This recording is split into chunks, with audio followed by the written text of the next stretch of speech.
Buenas tardes, mi nombre es Natalia Fernández Cerón, soy estudiante del tercer semestre de la licenciatura en Matemáticas en la Universidad Antonio Nariño. En este video voy a explicar un poco lo que son los 7 desafíos del docente o del profesor en Colombia en el siglo XXI y bajo unos criterios establecidos por la docente. Vamos a tratar el primer desafío y es privilegiar lo que es el desarrollo frente al aprendizaje. Durante la historia de la educación, todos sabemos que muchos de los modelos que predominaron, digamos que hasta hace algunos pocos años en la educación, digamos que se basaban en memorizar, solamente memorizar información y repetir, memorizar y repetir. Sin embargo, digamos que en el desarrollo de estos últimos años, hemos empezado a entender que el estudiante no solamente debe memorizar y repetir, o no solamente debe ser educado, digamos con el objetivo de que aprenda a trabajar o aprenda a seguir órdenes o aprenda solamente un proceso de manera así como muy estricta, sino que por el contrario los estudiantes deben aprender a pensar, deben aprender a desarrollar sus habilidades y deben aprender a desarrollar sus capacidades. ¿Qué quiere decir esto? Tanto los docentes como el que están en el aula, como los docentes que están, digamos, en este momento como directivos en todas las instituciones, tienen precisamente como esa responsabilidad de poder dirigir la educación y no a obedecer, sino una educación crítica, ¿sí? Que genere un pensamiento crítico en cada uno de los estudiantes, que genere el desarrollo de sus habilidades, y no solamente me refiero a, digamos, habilidades en cuanto a lo que son matemáticas, en cuanto a lo que es ciencia, en cuanto a lo que es literatura, sino también el arte, que es algo muy importante que, digamos, afortunadamente en lo que son los últimos años se ha venido explorando de manera mucho más positiva, por decirlo de alguna forma. Así que esto digamos que es una de las bases con las cuales nos estamos rigiendo los nuevos docentes o los docentes en formación, como en este caso me encuentro yo. Tenemos lo que es el siguiente desafío y es abordar a lo que es el ser humano en su complejidad, es decir, diversidad e integralidad. Esto nos habla un poco de lo que es la inclusión. Entonces, básicamente digamos que este principio, lo que nos dice, o este desafío, disculpen, lo que nos dice es que debemos no tanto como incluir, sino integrar a lo que son todos los estudiantes y con ello obviamente también sus culturas, ¿no? No se trata solamente de incluir a una persona en que la persona se sienta segregada, se sienta excluida, se sienta, digamos, como echada para un lado o apartada, sino que podamos integrarla y podamos integrar su cultura, su pensamiento, sus conocimientos con lo de los demás estudiantes. Digamos que también en eso tiene un papel bastante importante la institución. Aparte de eso también, en cuanto a lo que es la evaluación, es importante que la evaluación no sea dirigida a algo tan estricto como evaluar una memorización como lo trataba en el desafío anterior, sino que también integre cosas, digamos, como más de la humanidad, ¿sí? Por decirlo de alguna manera, es decir, que se puedan evaluar también competencias ciudadanas, capacidades que se desprenden un poco de lo que es la ciencia. También es importante que se puedan evaluar comportamientos frente a la sociedad, ser un buen ciudadano, el pensamiento crítico, que es algo tan importante.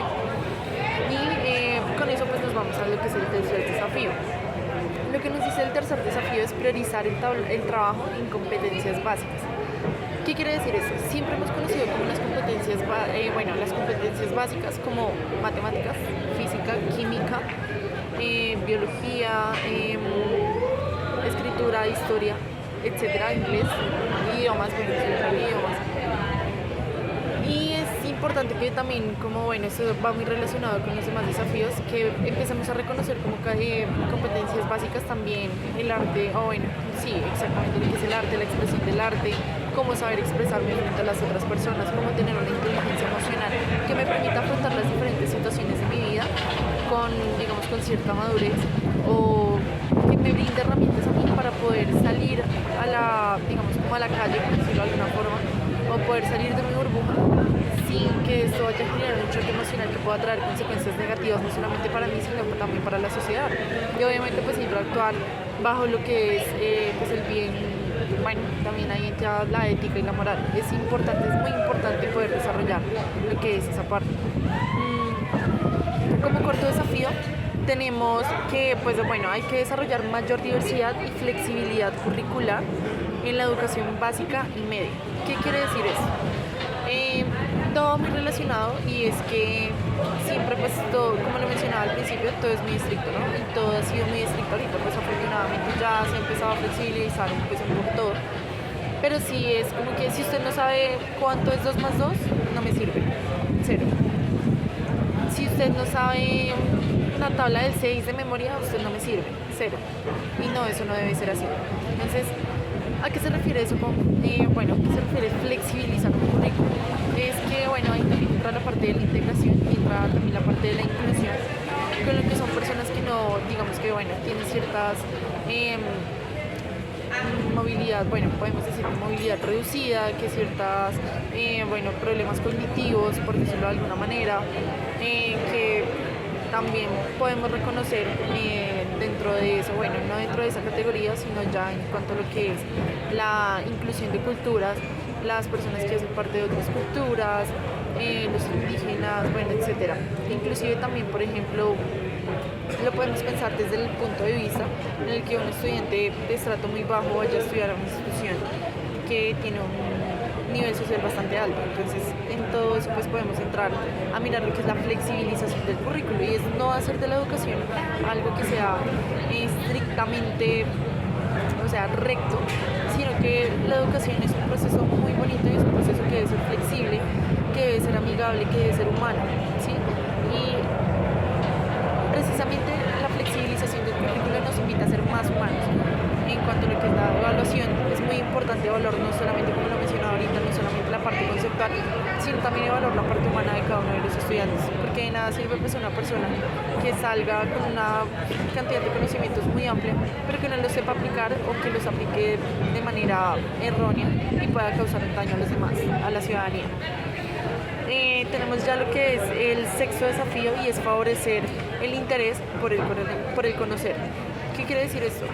Nosotros como docentes en formación debemos tener en cuenta que tenemos que incentivar en los estudiantes el aprendizaje, es decir, que no se queden solamente con lo que nosotros les enseñamos durante la clase, sino que también puedan explorar nuevos métodos, que puedan explorar nuevos conceptos, que puedan explorar cosas más allá de las que nosotros les podemos brindar, porque pues de hecho el proceso de aprendizaje en cuanto a lo que es docente y estudiante no es unidireccional, es un proceso bidireccional.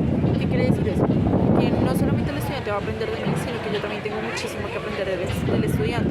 Un docente nunca va a dejar de aprender, todo el tiempo tiene que aprender y aprender a enseñar de manera no perfecta, porque nadie lo va a hacer de manera perfecta, sino conociendo a sus estudiantes y conociendo lo que es el sujeto educativo.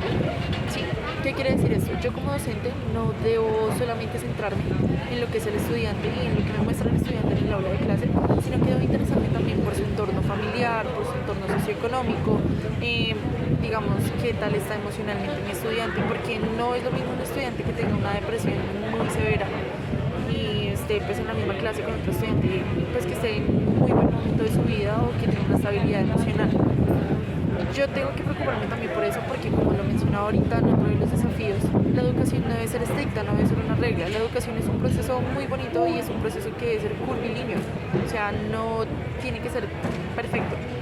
Sí, es un proceso que sube, que baja, en el cual, como lo mencionaba ahorita también, no solamente el estudiante es el que aprende, sino yo como docente también tengo que pues adquirir conocimientos, tengo que adquirir nuevas habilidades, tengo que desarrollar también mis capacidades y demás. Ahora, en cuanto a lo que es el séptimo desafío, que es favorecer la solidaridad y la diferenciación individual, me gustaría resaltar, bueno, uno de los criterios que nos mencionó la profe, que tengamos pues que tener en cuenta para poder explicar lo que son pues estos 7 desafíos, y es básicamente el hecho, bueno, qué acciones tomaría un muy buen docente en el aula de clase para pues afrontar estos desafíos.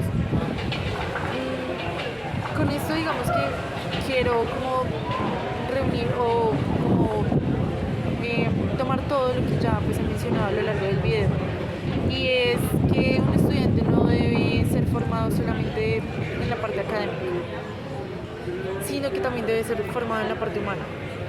Es decir, debemos formar sujetos educativos integrales, debemos formar ciudadanos que sean capaces de salir a la sociedad y generen un bien, ¿sí? O sea, ayuden a la sociedad a avanzar. Entendiendo esto como no solamente entender el concepto, valga la redundancia, sino también saberlo aplicar, aplicarlo de manera correcta y tener la ética siempre por encima. Aquí quiero llegar con esto, que un muy buen docente, un excelente docente en el aula de clase no mira solamente la parte conceptual, no evalúa solamente conceptos, no evalúa la memorización. Un muy buen docente también lo que hace es evaluar la parte humana del estudiante. Es que si mi estudiante si uno de mis estudiantes que tiene un proceso de aprendizaje muy favorable, ve que su compañero tiene ciertas dificultades para entender cierto tema, pues mi estudiante, el estudiante que estaba mencionando ahorita, que tiene un proceso educativo muy favorable, sienta la necesidad de poder compartir su conocimiento y de poder ayudar al prójimo o poder ayudar a su semejante para que pueda también impulsar ese deseo de aprendizaje.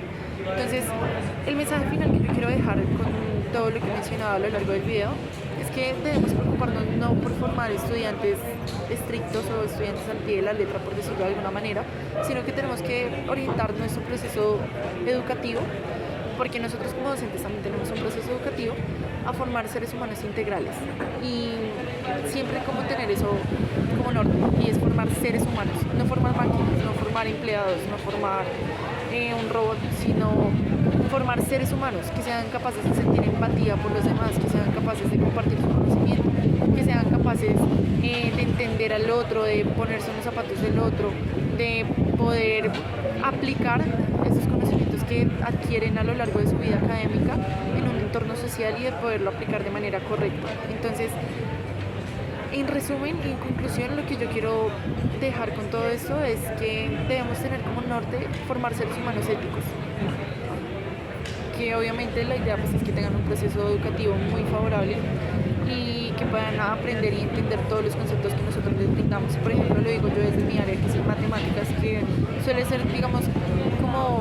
hay unos prejuicios que siempre se suelen tener, y es que las matemáticas no aportan nada en la parte humana, y sí.